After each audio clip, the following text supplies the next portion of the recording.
దంబస్తనీం వికృతాక్షీం ఘోరరూపాం మహాబలాం ప్రేతాసనసమారూఢాం జోగులాంబాం నమామ్యహం. అష్టాశక్తి పీఠంలో 18 శక్తి పీఠాలు 5వ శక్తి పీఠం జోగులాంబ. ఇక్కడ సాక్షాత్తు శివుడితో పాటు సంచరిస్తూ ఉంటారన్నమాట. శివుడు శ్మశానవాసి కాబట్టి అమ్మవారు ధరించి ఆభరణాలు, అలంకరణాలు, ఆయుధాలు, వాసన అన్నీ కూడా శ్మశాన స్నానంగా ఉంటాయి. అమ్మవారు ఊర్ధ్వకేశిని మహాకేశాలన్నీ గాల్లోకి తేలుతుంటాయి.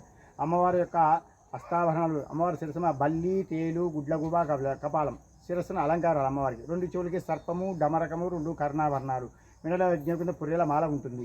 అమ్మవారి చతుర్భుజి, 4 చేతుల్లో కూడా రక్తపాత్ర, జపమాల, అంకుశం, పుర్రె అమ్మవారికి ఆయుధాలు. అమ్మవారి ఆసనం ప్రేతాసన సమారూఢం. ప్రేత మీద ఆసనం, ప్రేతాసనం సమర్పించి అమ్మవారు ఉష్ణస్వరూపిణి ఇలా కూర్చొని ఉంటారన్నమాట.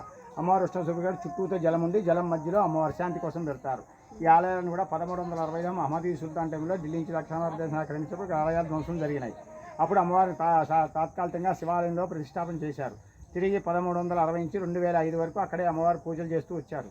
2002 శంకుస్థాపన చేసి 3 సంవత్సరాల తర్వాత 2005 ఫిబ్రవరి 13 మాఘ శుద్ధ పంచమి యథాస్థానంలో పునఃప్రతిష్ఠ చేయడం జరిగింది. అది అమ్మవారికి వస్త్ర అది ఎప్పుడెప్పుడు జరుగుతుందండి? ఏకవస్త్రంతో అమ్మవారికి పూజ చేస్తారు కదా, వసంత పంచమి అమ్మవారిని ప్రతిష్ఠించిన రోజు. ఓకే, వసంత పంచమి నిజరూప దర్శనం. అమ్మవారికి వార్షిక బ్రహ్మోత్సవంగా భక్తులు కూడా అభిషేకం చేసుకోవడానికి ఆ ఒక్క రోజుకి మాత్రమే అవకాశం.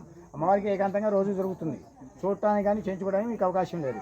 రోజు అమ్మవారికి ఏకాంతం జరిగితే సంవత్సరంలో ఒక రోజు మీకు అవకాశం. ఉదయం 6 9 గంటల నుంచి సాయంత్రం 3:30 4 గంటల వరకు అభిషేకం చేయడానికి అవకాశం. అది కూడా వసంత పంచమి రోజు. అంతకుముందు 4 నుంచి పంచమి వరకు 4 రోజులు ఉత్సవాలు చేసే 5 రోజులకి అవకాశం.